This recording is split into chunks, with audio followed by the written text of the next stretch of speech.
point, I will invite our leader of speaker this afternoon, Ms. Indira Sagewan Ali, and we're very grateful to have her here with us and that she accepted our invitation. So I'll now pass on to Indira to lead us off, and this is not really the typical panel discussion. We don't want you all to listen to us only. So Indira says she's welcome to comments and questions as she goes along. So do indicate if you want to share something with us. And in terms of time, we're going to aim to run till about 3:45. Right? So we have enough time to ventilate issues as we try to chart the way forward around the economy. So I'll pass on to Indira. Good afternoon. Good afternoon. You all had too much lunch? Yeah, thank you. Let me start off by thanking the MSJ for inviting me to share some thoughts with you on the economy. Rosa said thanks. She thanked me for accepting, but it's kind of hard when David asks you and then it followed up by Rosa to say no. So I don't know that I had much of a choice.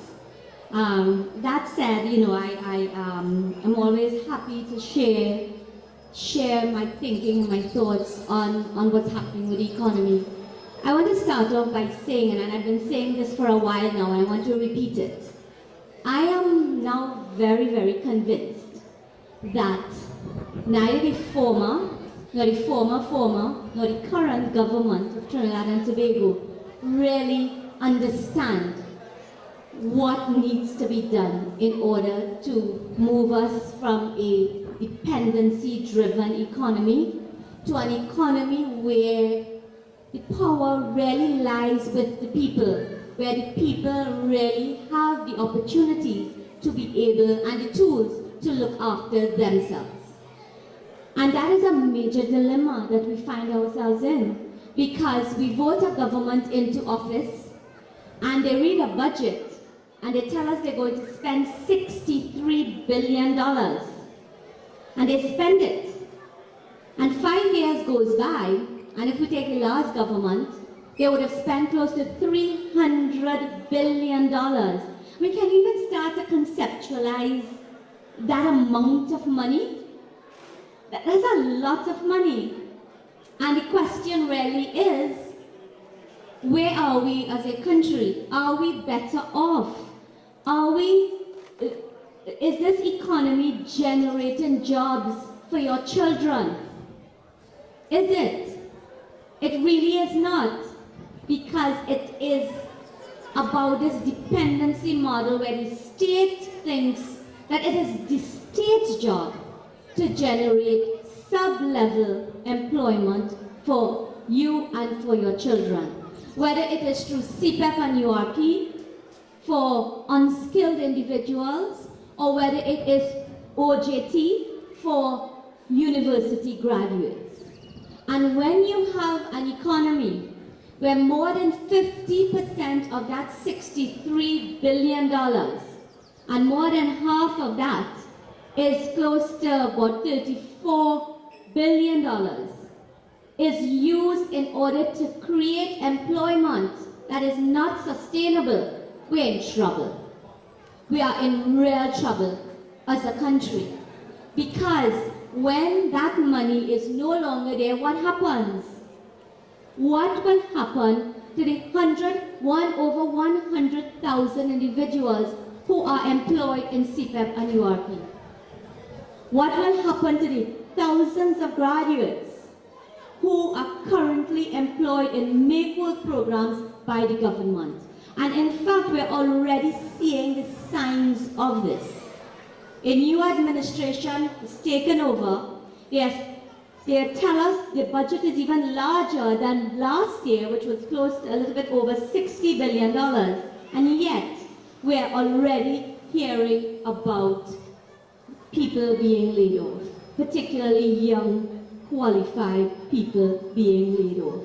I have been approached by quite a number of young people who have been working now for over 3 years in short-term contract employment, and they're now out of a job. So it wasn't that they were given a 3-month job just before the election. It is that they were put on short-term contracts for over a period of 3 years, and they're now out of a job. And whether that is because government no longer has the money to be able to pay them, or, well, it is definitely a reality that the sectors in our economy, like tourism and manufacturing and all of these sectors, are not generating the jobs that we need. So there is grave cause for concern. And as I said, I don't just want to be talking, okay? I want you to engage with me. So please, feel free, put your hand up and, join in the conversation. And this gentleman wants to do it even now. When we talk about sustainable employment, what are the rules that you think the government could create for? You always hear about sustainable jobs and income. How is that possible in an environment like this? But what we mean by sustainable jobs is that you have the productive sectors. We're talking about tourism, agriculture, manufacturing, and the creative industries. We talk about growing, what you need to be doing is growing those sectors so that the jobs are being generated from these places. And that is what is not happening. And I'm going to, as I go into my discussion, I'm going to provide you with the information to show you what is happening. Okay? Now this is an economy that, as we all know, is heavily dependent on oil and gas. If the oil and gas sector starts to contract, then the entire economy contracts. So it is not therefore surprising that given the fall in the price of oil, given the falls that we are seeing in the price of gas, given the fall in the prices of all petrochemical products, that we are seeing the entire economy contracting. Now we talk about needing the economy to be competitive. What does this mean? The economy must be competitive. We have an institution called the World Bank, and what it does every year, it ranks country in terms of how competitive we are.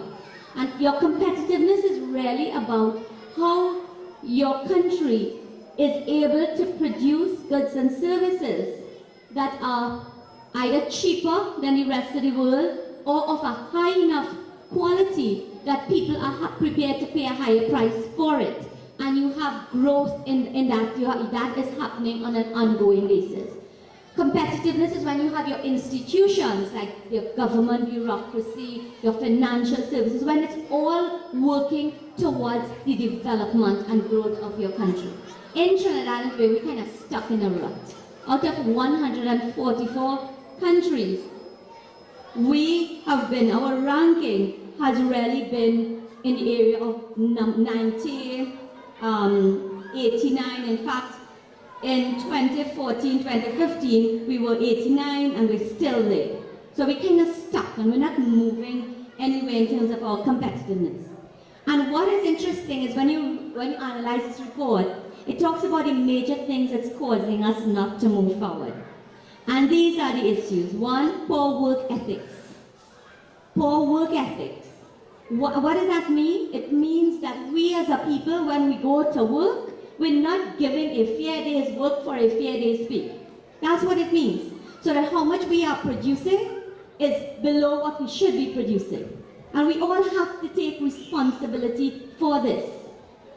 In the same way that a government needs to take responsibility when you say to people that what I'm offering you is programs like CPEP and URP, not a short-term programs where you work and we train you so that you could go into sustainable employment, but where these things become career opportunities, where people don't see this as something they do for 6 months, but they see it as something that they do for a very long time.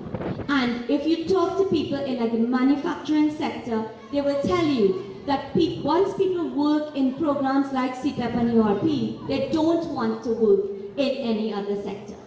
They do not, because they're not going into agriculture. They're not going to work from 6 a.m. to 6 p.m. in breakback work when they can work from 6 a.m. to 10 a.m. holding 2 pieces of screen on the side of the road. That's a reality, and we have to confront that as a country, and we have to find a solution, and we have to fix it. Another issue is your corruption, and I think we kind of well understand that. Yeah? That is something we need to weed out in this society. Inefficient government bureaucracy. So we have more and more larger and larger government, but inefficient government. And if your government institutions are inefficient, then how can we have competitiveness and how can we have growth? How can a state institution rent a building for 5 years, spend millions and millions of dollars in rent, and it is not occupied even for 1 day? Something is wrong. That is a combination of the corruption and the inefficient government bureaucracy at work. Things will keep going on. All right, good. Another area is area of crime and theft. Let me just finish this and then I'll take you. Crime and theft, and we know the situation with crime. And crime has a negative impact on business because people are not inclined to make investment if the crime level is high. Your cost of doing business goes up because now you have to spend money on security, on the length of time you can open your business is restricted. All of these things cost money, and it impacts on the cost that we produce our goods and services at. And the last issue is the issue of access to financing. It is not that we don't have money. The banking sector has a whole lot of money sitting on it. But those who want to borrow for investment can't access it because they don't have a piece of land to mortgage in order to borrow the money in order to make the investment. And that is an area that we need to address. So that the order of these things changes over the years, but basically these 5 issues that I have spoken about are the issues that really hamper our growth as a country. And I think we all know that and we all understand that probably that is one of the reasons why we have seen the emergence of an MSJ, because you recognize that this is what's happening and that there is a need for change. And this gentleman wants to say something. Your present afternoon. You know, we continue to hear about putting it straight, local is not producing a number of things that we're not producing. And I'm not now dealing with what is dealt with just now in terms of C-government. We continue to hear the chamber from most and these people saying those things. But my question to that, who is responsible for production in the plants? Am I the worker responsible for that production in the plant? Or is it management that is responsible to set its production targets? And when it is set, is it not met? Or if it is not met, why something is not done about it? And continue to bring in productive workers in those sections. And they're not looking at themselves in the setting out the targets. It's easy to blame the worker. Okay, somebody over there wants to make an input. Yes, go ahead. My concern is the banking system. It is very difficult for a poor man who is trying to open an account in the bank lately to have access for an account to be opened. That is a problem for the black man and the poor man who is trying to make something of his life. And it worries me a lot to know that we go to the bank, try to access an account whereby we could at least secure something for our later days, and we are being deprived because of the amount of implementation that have been made to get just a simple account open to save your own money. Sure, can I just respond to that quickly though, because I don't know that the bank really is a place you want to put your money to save, because the interest you're getting is less than 1% or less than half of 1%. So it really is not a place at this point in time that is offering you credit union. Exactly. Credit union is possibly the better place for you to think about, because you're buying shares into the credit union. The interest rate is a lot more attractive in terms of you have to access a loan, borrow money. It is a better place to be.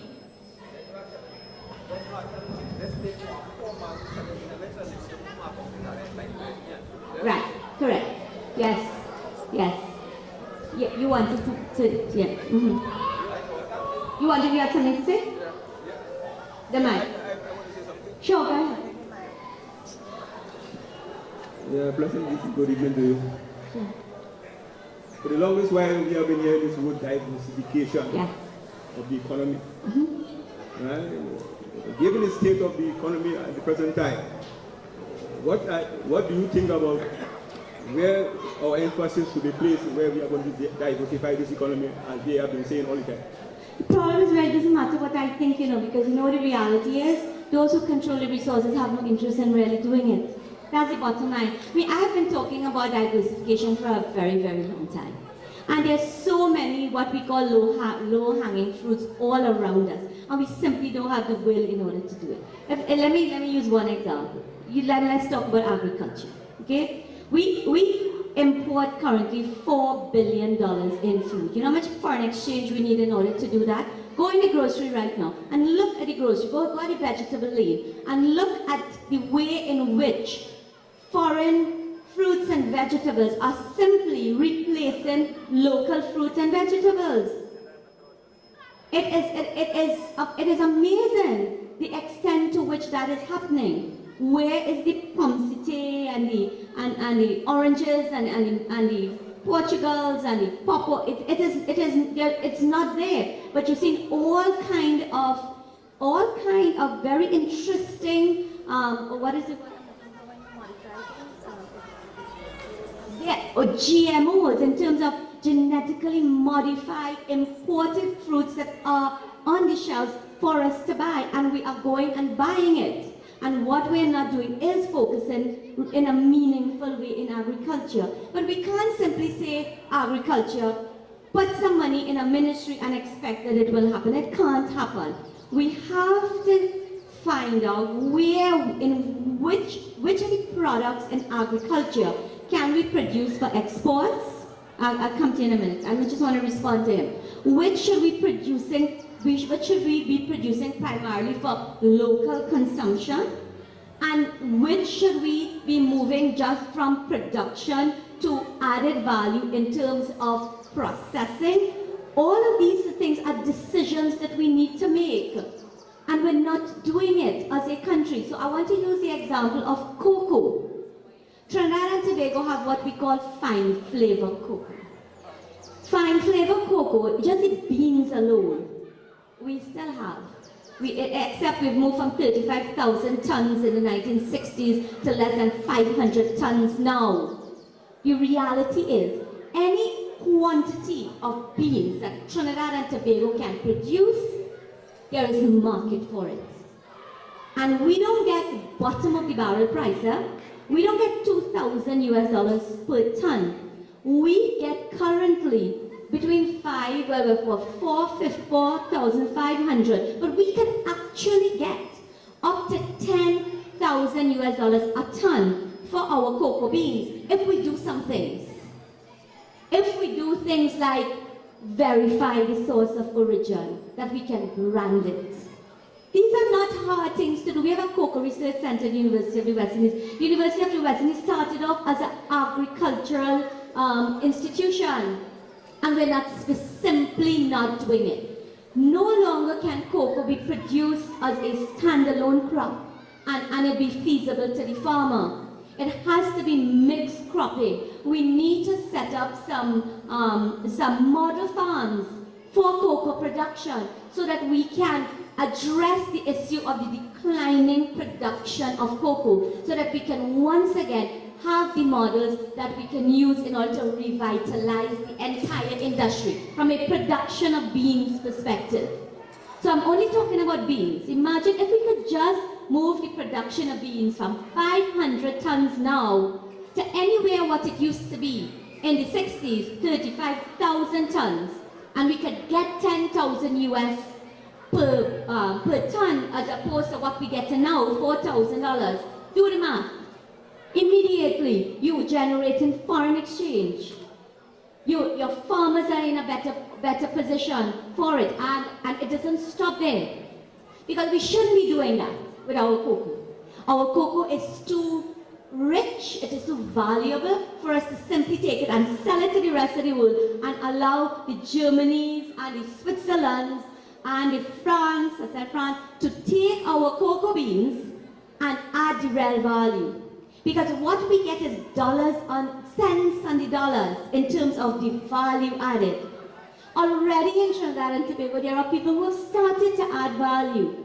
There is the emergence of what I call an artisanal, so it's very rootsy, very small scale, production of very, very high quality chocolate products.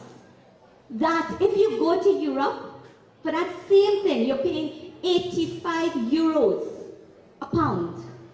85 euros for 1 pound of that particular chocolate. Why aren't we positioned in Trinidad and Tobago then to become a chocolate destination where we merge tourism with chocolate, as countries are doing? Italy is doing it, France is doing it, so many countries, they don't even know what a cocoa tree looks like. They don't even know what a cocoa pod looks like. But they are inviting us actually to come and experience cocoa from bean to bar. There are so many sectors we can merge it into. In cosmetic industry we can merge it into. We have so many spas that have evolved in Trinidad and Tobago.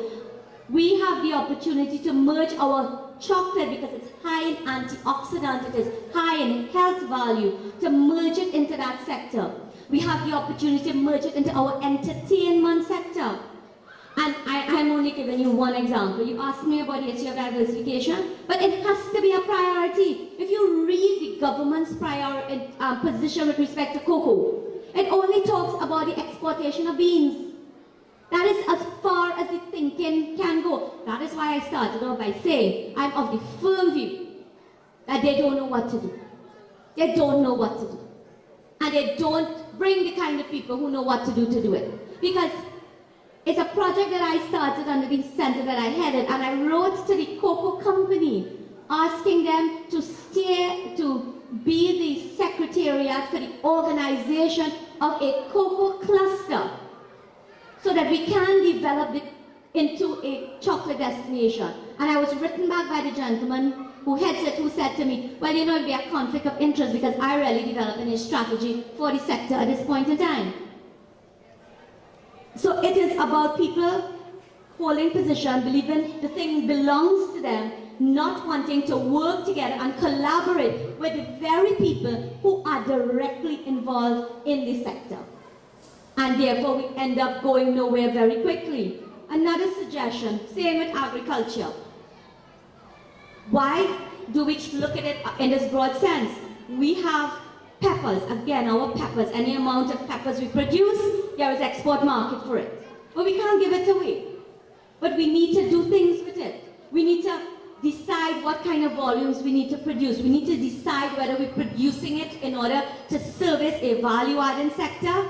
I see my friend stand up and looking at me very strongly there. I'll let you talk about sheep and goat. Yeah. And my suggestion to a Minister of Agriculture would be, you can't do everything immediately. So take this year and take your fiscal year that you have and say, this is the year of peppers, and add maybe 2 more if you have enough resources to do it. And attack the problem that are facing the farmers that are growing peppers. Develop a vision for where as a country we want to take pepper production, and put the mechanisms in place in order to have it happen over the medium to long term. There's no quick fix solution to the issue of diversification. But if we don't start it, we'll never get it done. And it will always be a pipe dream, and we will be always talking about to diversify. Diversification and the importance of diversification is written into our very first development plan, which dates back as far as independence, and we're still talking about it. We're still hoping to get it done. So, anyway, you wanted to, the lady and then the gentleman in the blue? Good afternoon, everyone. If not CPEC or URP, what solutions can the government use to empower the unskilled and the undereducated mothers in our society? My simplest answer is agriculture. So instead of, there is work that the CPEC and URP does that is valuable work that needs to get done. Let us not dismiss that. Cleaning the roads and keep that. That is important work. But do you really need 20 people to do the job that 3 people can do? That is the question. Exactly. Right. So that is correct. You have other institutions that have always been here to do it. So we need to rationalize that. And then you need, if we're serious about agriculture, even if we take the revitalization of cocoa, when you research and you talk to the farmers, one of the major problems they have is labor. If you talk to the printing and packaging industry, one of the major problems they have is labor. But you know what they say? Once people start to work in CPEP and URP, because of the culture that they now, the attitude to work they have, that they are not now employable in these other sectors. And we may not be able to say, therefore, to take CPEP and URP as it currently stands and transfer it into agriculture. But then let's put a cap on it at this point in time. Let's put a cap on it and let us take that additional, because in this budget there was actually an increased allocation to CPEP and URP. Instead of that, why didn't we have a version that was called agriculture something? I don't want to say agriculture CPEP or agriculture, alright, farm pay. Something like that, where people would understand the terms of the engagement. If you want employment and you want to access it through this program, these are the terms of engagement. This is where you will be required to work. This is the kinds of hours, this is the kind of output that is required. So we start the process of changing the culture and our attitude to work. We have to start to do that. Even the issue of the baby grant. Let's say the baby grant. You know what is my problem with that? That is, to me, I'm not saying we have a problem. Young women have a baby and you don't have the resources to look after that baby. But where is the notion of a sense of responsibility to the child, your own responsibility, as well as your responsibility to give back to those who are given to you? So you need to tie programs like that into ensuring that those who are benefiting have a sense of responsibility to do something, to give back something. And that is where the entire regime of what we call handout in this country is about simply the state playing godfather to keep us dependent on them, keep us voting for them, not understanding that the power really is in our own hands to be and do what we want to do. And that has to change. I'll let you have your turn.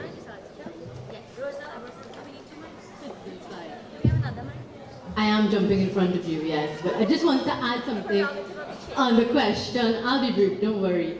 On the issue about options for those who are vulnerable, I think there are many programs that do exist. For example, YTEP. And although it says youth training and employment, it is open to many ages. And I think that program really gives people a skill, whether it be straightening and painting or cake baking and decorating. So it gives you a skill, one, and then so therefore it equips you to then be able to go on and to start your own business, one, or be employed in that sector. So I do think there are programs to support the vulnerable, and in the specific case of YTEP, I think you also receive a stipend while you're doing the training, that kind of thing.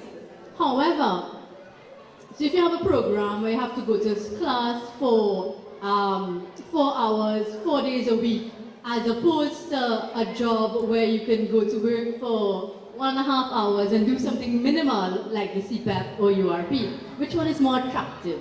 The quicker money, right? So that's, what happens. So I don't think we need to create new programs. Programs exist to treat the question, but when we roll back the CPEP and URP, we can push these more efficient programs to help us address these issues. Brother Warner? Yeah.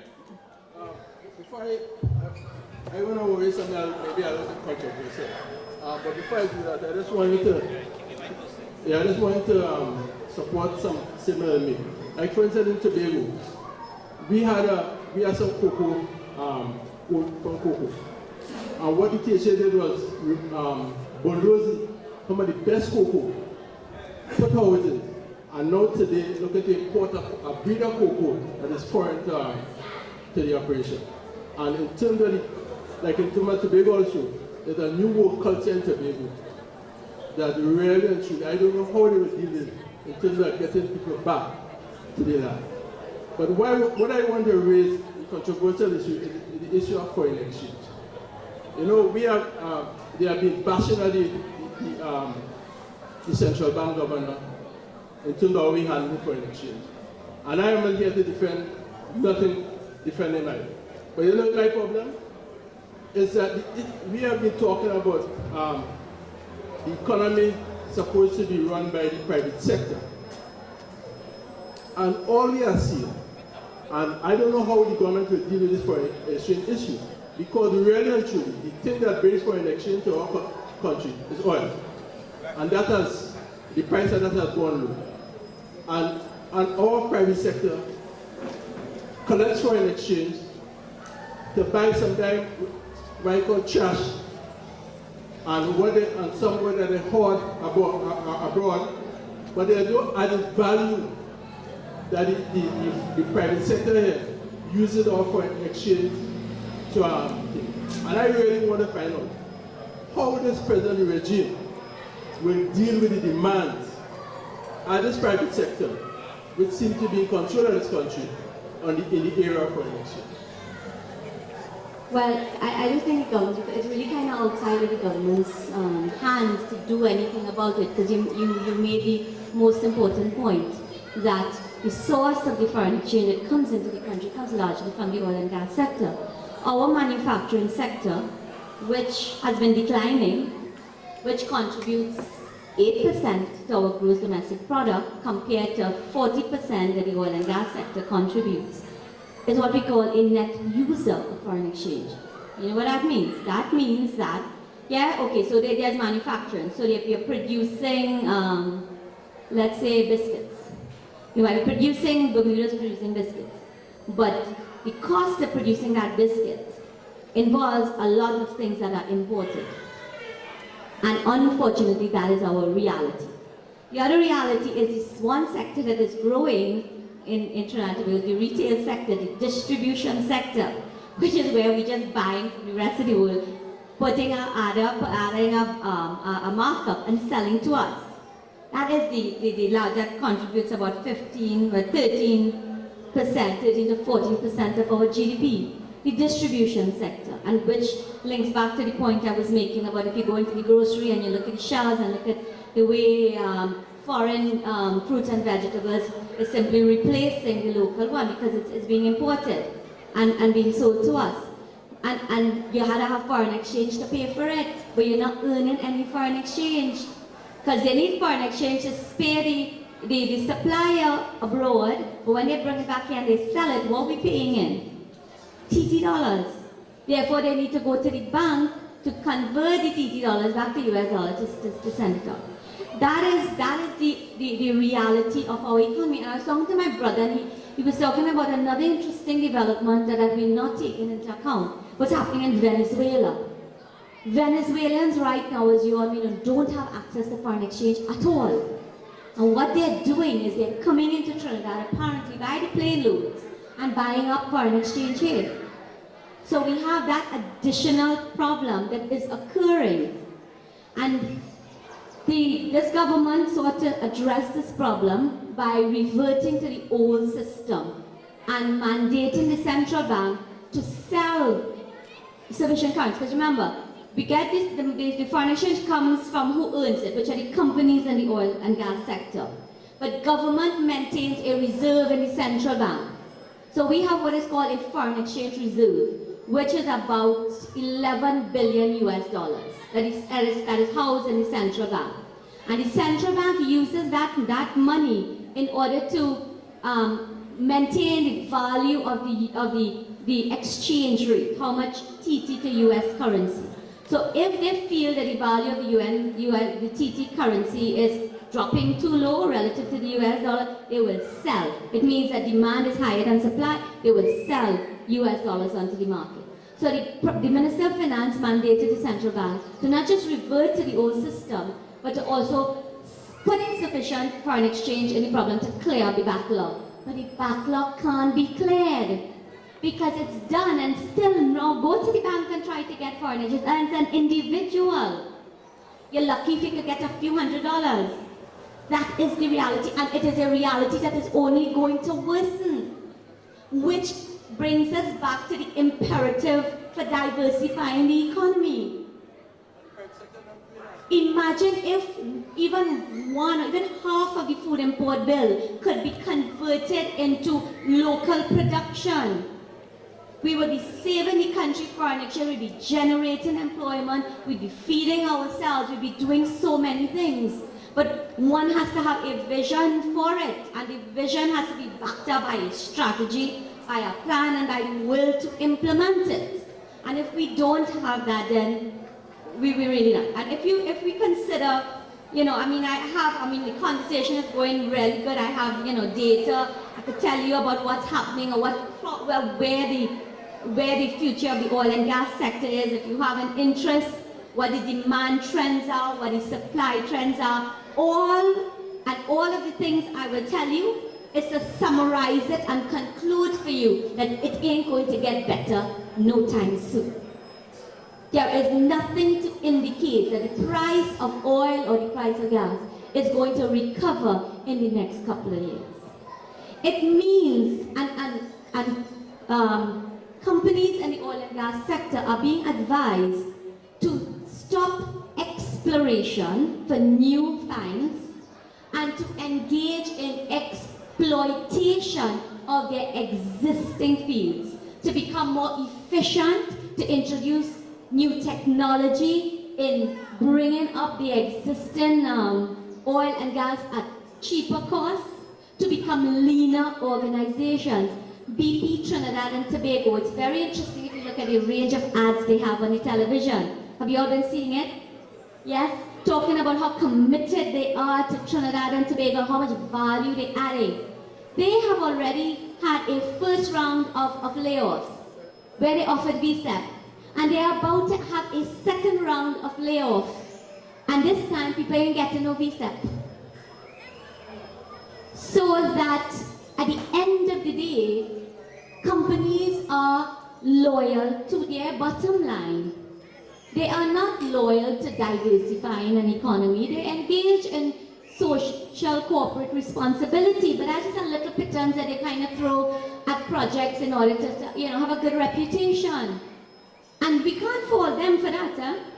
They are doing what they are in the business of doing. It is for our governments that have really gotten so much money because of this oil and gas sector, which should have done better for us and which has not done better for us.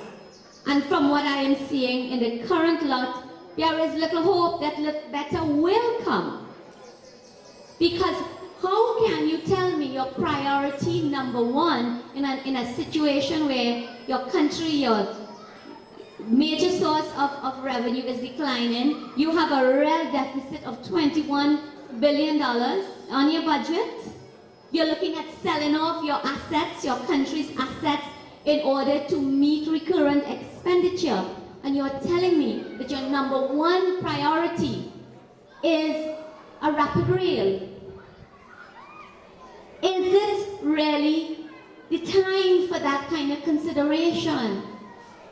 I don't have the answer to that, and I'm not saying the answer is no, but I'm saying, are we at a time when we need to be simply saying rapid rail, or we need to come back as a people and start to look at what the real problem is, and maybe find more creative solutions? And we have to give credit now to the former government, because they started a process of decentralization, which is very much needed. The movement of the licensing office to carry, and the potential in terms of that.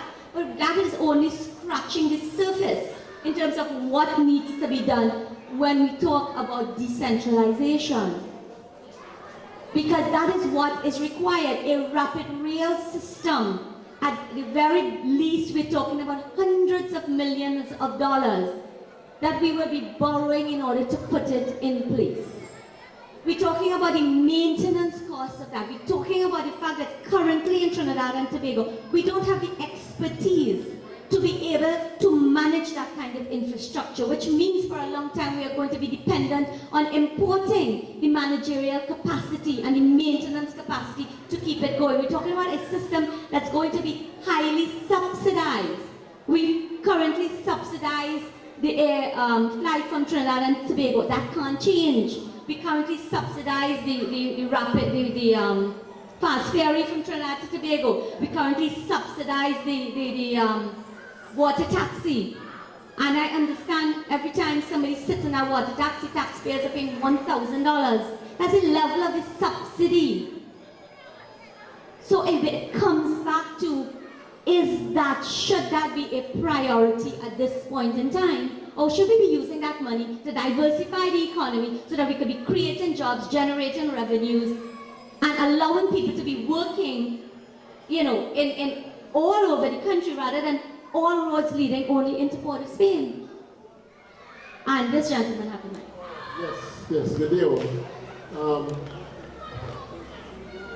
To me, I'm sure everybody will agree also that if the same cases we've been seeing for the past so much years in government, out of government, same ideas they come out with, just plain musical change, no real change in management at all. You understand? I don't see anything changing soon, definitely not. I don't PNM, UNC, same thing, musical chair scenario. You understand? So, and really, no real policy but develop over the last 10 years here at all. More than 10 years. I would go back to about 20. Well, good. 20 years. No new policies and issues at all. So again, the same people, same ideas, no new issues at all to do with issues. So no change unless, as Mr. Alon talked earlier on about getting with the revolutionary thinking and we're going forward. So that is one issue. The next issue is that you put some World Bank percentage, where we had some 89 out of 100 something. I am very gallant on using these international organizations information. Because most of the time, the World Bank, when they link to the World Health Organization and link to all these world institutions, I find sometimes, again, they do things based on for their benefit, I believe, most of the time. Because are you saying that our competitor is probably better than the ranking? I said regarded. Based on the fact that most of the time it's for their benefit also. Come and take a loan, bring some. The way this particular thing is done, this is Trinidadians who actually fill out the survey. So it's Trinidad businesses. That is the Trinidadians do it just as bad. Alright, but let me just, I just want to engage you for a minute. The issue of corruption, is that a problem in Trinidad? Well, definitely. Is the issue of inefficient government bureaucracy a problem? The word I use, guarded. I think everything is bad, but based on what they say most of the time to other issues that they're trying to bring about certain change on the public that we see. Because we have history of the World Bank and these people coming here already, IMF, all connected. So it's some policies to come and put added pressure on what we say right now. My issue is that we need to change these people at the money talk, even at some of the business areas also. So even our education institution needs some changes that they say. Because the same people bringing out to come and be new managers tomorrow with the same issue. So again, that problem go way back there. You understand? Agriculture in these areas, again, we can see the budget where minimum financing toward this kind of areas, again, same policy is no different at all. But we really need to look at education in terms of changing how to think, how we process information, how we analyze data, and really come up with new models. And hence the reason why I think we need to look at models of Central and Tobago that's working. Not so much connected to these institutions, the IMF and the World Bank. I mean, we have Cuba here today, good example. How they have managed on all these pressures on how much here. And today they come in and fighting the way out. So as the MLJ theory in terms of the Second Republic, we need to really focus a bit more on that. I am really kind of fed up on hearing the same issues, year go, year come, and what do? We talk about sustainable development, which I think, personally, I think the word sustainable development really have no meaning. You understand? Because people need to work. They need to get things to do and live. So we kind of put in some perspective about sustainable development. I think that is really, that would have no meaning. You understand? we need to find some model to make this thing work. Well, Change the players. we're both on the same page. I totally agree with you. You know, it's enough talk already. Yeah, enough talk. We have really, it's kind of we're talked out really. So We're talked out. We need to move beyond talk to actually doing things. You talked about education. We need, listen, What do we do now? we need an educational revolution in this country. Let's even before we get to the university, we need it from the level of the primary school. You know, crime is a problem in this country, but crime, a major cause of the problem with crime is the issue of the failure of the education system, and we need to change it. I want to come back to Rosa made a point about the importance of programs like White Up, and it is they're doing really very good work. The problem is there's no link beyond the training. So there's nothing that allows persons who are now trained in White Up to move from there into into jobs. If it is, it's mostly like self-employment, but they may need a little bit of money to buy the little tools or whatever. There's nothing that, sorry? That's correct. There's nothing in place to allow them to be able to link that learning that they have and translate it into the opportunity to generate revenue. And that is something that we need to address. And we're not doing it. So, there was that kind of went through my head. It'll come back, but yes. Yeah.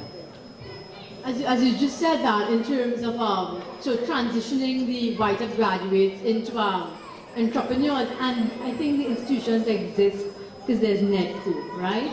So,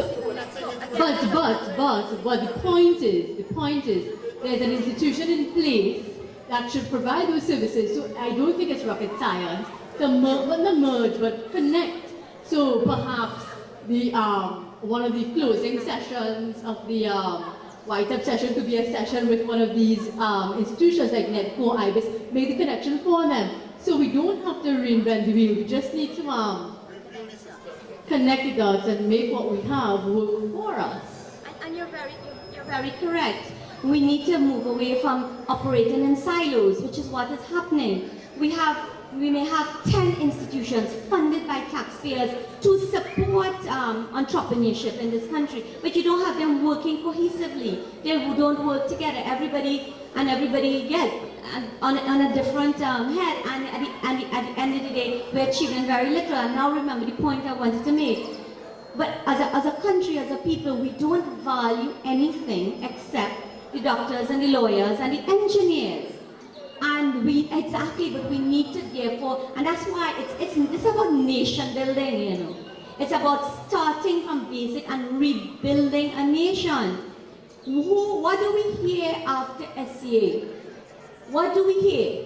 What is the headline? Who placed in the first 100 or 200? It's 18,000 students that sit the SCA exam. And we only celebrate 100 or 200. What of the 17,800? What of the more than 50% that fail the exam downright but are simply placed in a school? What about the 2/3, 70% that the system is failing? We don't hear about them. And we do this, correct, at the same thing at CAVE. We celebrate the few hundreds that are getting these scholarships, but we don't talk about the 2/3 that dropped out in the high school and what has happened to them. Crime, yeah?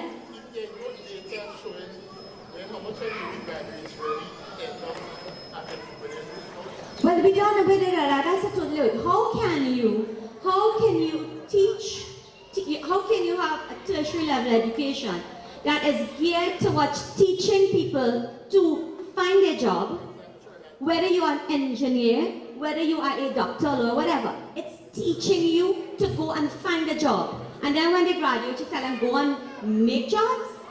It doesn't, there's no connection. We need curriculum reform. But the curriculum reform, if you want to build entrepreneurs again, you can't start at the university level. It has to be started way before that. In countries like the United States, they do it from in high school. Children are given the opportunity to be able to start a little business, to run the little business and see how it operates. So you build these things into your curriculum so that you are teaching young people how to think critically. You know, I talk about my son all the time. I'm a mother who have a 10-year-old son. And the education system is failing him.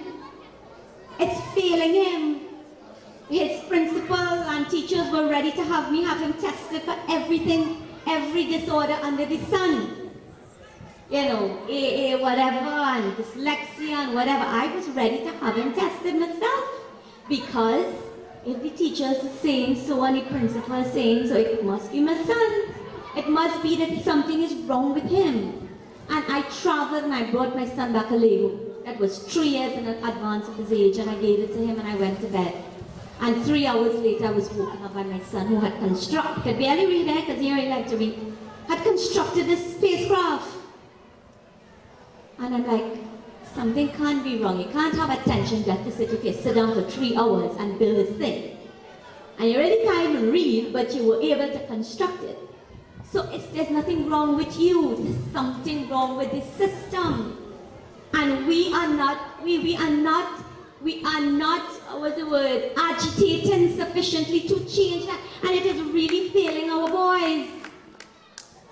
It is failing our boys. Because I have 2 daughters before him and they're real easy. They had no problem doing the cramming. They had no problem, you know, they're fine. But ask me to get my boy to sit down and do homework when he come home.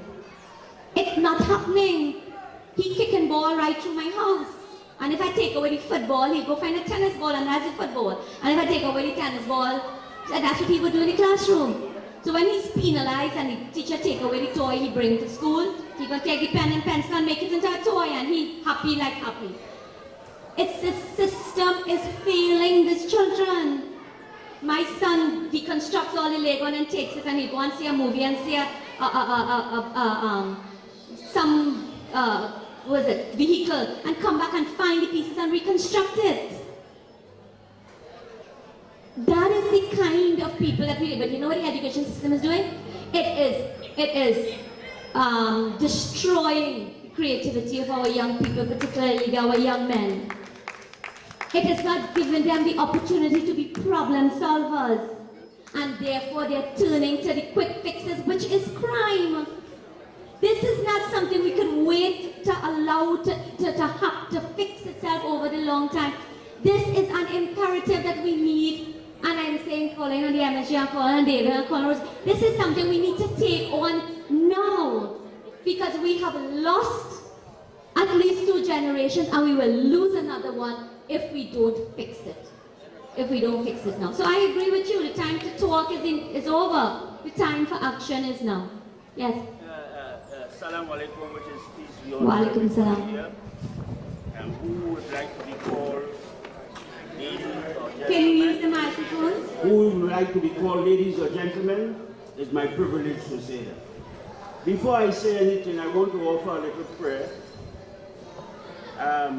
أعوذ بالله من الشيطان الرجيم بسم الله الرحمن الرحيم الحمد لله رب العالمين الرحمن الرحيم مالك يوم الدين إياك نعبد وإياك نستعين اهدنا الصراط المستقيم صراط الذين أنعمت عليهم غير المغضوب عليهم ولا الضالين Amen.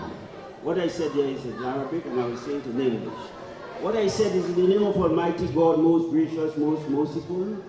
Praise be to Almighty God, the cherisher and sustainer of the world, most gracious, most merciful, master of the day of judgment. Thee alone do we worship and aid beseech. Show us the straight way, the way of those in whom thou hast bestowed no grace, those whose portion is not rot and who goes not astray. Tomorrow, if God spare my life, the 16th of November, I'll be 74 years old.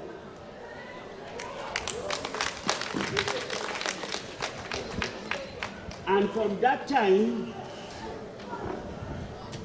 from the time I was born, up to a few days ago, and presently, this time now today, I have heard a lot of things.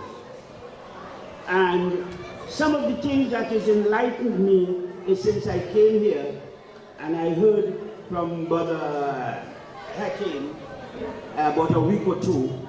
And as I came here, it enlightened me that some of the things that I'm hearing that they want to implement in the system, I have never yet heard no government talk about that. Number one, you spoke about the CPEP. I do industrial art in Canada. And when I go for a job, they don't say how much they give me. I have to say, when they prove but what I can do, then I say how much I want for what I can do. So they will see what I am doing for the price that I offer. In Trinidad, it's not like that. They put a price on you, and they will work you like, I wouldn't say a donkey, or what, they will work you hard, and they expect you to put out the labor for the money that they suggest that you would. That cannot work, number one. The amount of things that I heard here today, and what the leader of the MSJ and his assistant have spoken, it has filled my heart that I have never heard things that they want to bring to the government as where they want to bring now. And when you said that the present government and all the government that they had before never implement some of the things to make our country better, if we implement the system that I heard that the MSJ is saying, if we implement those systems as quick as possible, this government or any government to come, they will never be able to do anything better. Because when a government gets there, it's for their friends, their family, party members, and every bullshit that coming down, it's coming down on the poor. MSJ say this must stop. Everything must come equally. Let everybody have an equal plate of food. If we could share to one another, we always benefit out of that. And what we're lacking in this country, most of the old people that used to be praying for the country to go good, and look at them die. And the young ones is not praying. So we need a little prayer that let each and everybody know, with the help of Almighty God, by praying, they will be able to get assistance from God, and the good assistance will be able to contribute to the benefit of this country supporting MSJ. May God bless you all, and that's all I have to say. Some of what I was going to say you touched on, especially with regards to education. And while there needs to be a revamping of our formal education system, there needs to be a rethinking of who we are, or a defining of who we are as a nation. And I'll put that in context. I grew up benefiting from the same secret culture. My grandmother, I grew up in Trinidad and Tobago. So my grandmother would finish work like about 10 o'clock. Yeah. She had 2 other businesses running. Right? She would go, either she come cocoa and sell that, or dry fish and sell that. So that is how I grew up as somebody benefiting from that.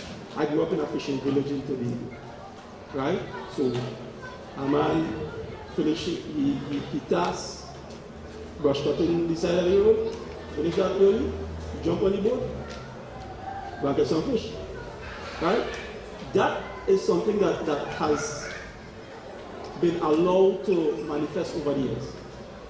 And people talking about the secret culture, that just a new name for it. It was the Jew culture, the Arabic culture. I mean, at the end of the day, we have fashioned our society from that.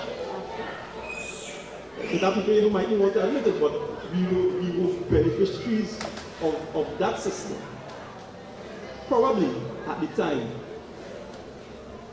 it was necessary because a large amount of our parents and grandparents were not as skilled as they needed to be for us to grow as a nation. And one of the negatives from that is the fact that there has been a sort of elitism that was taught us, and we have proliferated over the years. So that we tend now, if you really look at most children, I know the community where I live, few of them outside, everybody inside because everybody had a cram to pass this SEA, K, C-SEC, whatever you call it. And there is no real impetus in terms of sport, in terms of community activities, in terms of agriculture, because agriculture is a kind of bastard child in Trinidad and Tobago. So when a man inherits about 5 or 6 or 10 acres of cocoa, first thing he goes and cut it down to buy chocolate in the grocery. I mean, we have encouraged people in that. So what we need to do is either define or redefine, because I feel we are defined ourselves in the first place. So we really need to define where we want to go as a nation before we start to even touch on that vital aspect of what we call diversification, because we have been trained from children to go to school, learn well, to go and get a government work. And once you get a government work, but you good to go, you have nothing to worry about. So all you have in Trinidad and Tobago is a set of hustlers. Hustlers from the base of the society to the top tiers of society. So them fellas and them hustling in the parliament, and we children and them watching it and saying, well, here what is happening. That's what mommy and daddy want me to be, so I don't see too. So it don't matter if a man hustling drugs, or you hustling paper in the credit union, or you hustling people in the parliament. It's a hustle. So we need to get out of that hustling mentality. And the only way to do that is we have to come together as a people and define ourselves, especially at the community level. Thank you. I totally, all right. I totally agree with you. It's now 3 years. I want to touch back on crime. Right, crime, for instance. We keep coming on the government and politicians and this kind of thing. But we also need to dig deeper on some of the roots and causes. And somehow it always seems to end up on to us. Some of these businesses that operate Trinidad, Caribbean level and international level. These people are allowed to come into countries, manipulate system for their own benefits, and cause this problem. And we never seem to address it. In fact, they have us now looking at ourselves, as the brother said before, and talking about the low production levels and all those kind of, to me, nonsense. Because when you look at some of the collective bargaining agreements and things, very poor, non-existent. But what the question now about locals and our productivity level. And tell you, I said we didn't capable of we look at some international information, because someone is not accurate. But we need to wrap up with the gentleman in the back has his hand up, so I'm going to give him the opportunity. And it will be the last, and then I will just wrap up, yeah? Good evening everyone. It's just an idea, excuse my voice, it's just an idea I wanted to throw to the MSG, all right? What happened is, we may have a lot of members here on the ground that may have land at their disposal. All right, we're talking about economics and so on. That we may have some land at our disposal. That the same CPEP idea, we can have the agriculture sort of mentality. Those individuals who have that land just sitting here, we can get members to utilize that land using the force of the CPEP, people who want to call it that, to plant the land up using the same ideas of the cocoa and the coffee, so that we can start utilizing from the industry. We can be a base to say, well, okay, we are now making something happen. We are showing, how you say, we are walking the walk. Okay, so we can start something, we can start a precedent in some form of the other. Well, that's something for the energy sitting to know about. I want to wrap up by coming back, and I think you really kind of pull it all together in terms of, because as I said earlier, the task at hand really is about nation building. It's about building and determining who we want to, what kind of people we want to be. Really finding what are the outcomes we want from our institutions. And if we take the education system, we need to ask ourselves, what really do we want a child graduating out of primary school? What kind of human being? Not just what qualification, what kind of human being do we want to graduate, yeah? And that if we answer that question, that will then tell us what needs to be taught in the classroom. Because without that, we really spin it up in mud. And that same kind of thinking has to go beyond that. It's about what we value as a society. We have to break the mold that others impose on us, as this gentleman here is saying, in terms of what we value, what are the kinds of skills we value. And we need to redetermine and reshape that. Another major thing for me is the whole issue of power. You know, we say we have power once every 5 years. We have none. Not even in that 1 5 years do we have power. I've been thinking about this. We may have a vote, but we don't have power. Yeah? We don't. And we need to find a way to take, well, I don't know to bring it back, because I don't know that since independence we've ever had it. We've never had it. Our Constitution does not give it to us. Our Constitution gives power to the 41 people we put in a parliament. And then we have no recourse to holding them to account on anything. Not how they conduct themselves in the parliament and what our young people are saying, not how they manage the country and how they spend the money, how they misspend the money. Then we the people have no power. That is the reality. And I don't know that I sit here with the answer, but the answer definitely has to come from we the people. Because it's not going to come from programs like the whole range that we have in Trinidad and Tobago. These are programs that countries put in place when things bad. In Trinidad and Tobago, we have the reverse model. We put them in place when things good. When we have plenty money coming from oil and gas, when we should use it. Take it from the oil and gas, pump it into the agriculture, pump it into the creative industry, pump it into the other productive sectors. Align that with the education curriculum in terms of what we're producing so that there is jobs for people when they come out. Instead of doing that, we simply used it in order to keep the people powerless and dependent. And that is where we have to go back. So no talk about who contributed to GDP or who doing what matters, unless we go back to the basic of really building a nation on the basis that we want. Not on the basis of what somebody tells us we should do, but what we want and where our value sets are. But then we really have lost a lot of our values and our morality and our moorings. How do we go back to that? These are the kinds of questions that we need to answer.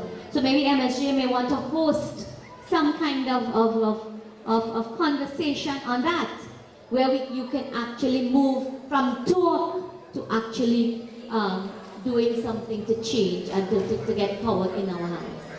Thank you all very much for listening and sharing with me. It has been as educational to me as I hope whatever I had to say helped you in some way. And again, I thank the MSG for having this time with you. I invite you to keep clapping, because I really think we need to congratulate ourselves. Thank you to Indira and thank you to all of you. I think everyone was really into this. We had a fantastic lunch, and I think we had a fantastic session that gave us a lot of food for thought. So I think we did very well this afternoon. I want to just point out two things, because while this was an individual session, it's connected to what we did this morning. We spoke here about nation building and reforming the education system so that we can be equipped with the skills that we need to reform our economy. And that it links so perfectly with what our theme for the day is, reimagining the future, as we work towards really making the Second Republic a real thing. So what we've done here this afternoon is connected to our task here today. And in Indira's closing words, she spoke about transforming the relations of power, that power ought not to only lie with the handful of people that sit in the parliament, but power has to lie with each one of us. And that's exactly what is stated in the MSJ governance policy, which each of you received in your folder. So again, everything is just connected beautifully and perfectly. So our challenge now is not to leave here and say we had a fantastic session, but to use this as just one step in that long process to really reimagine the future and make the Second Republic alive. Thank you.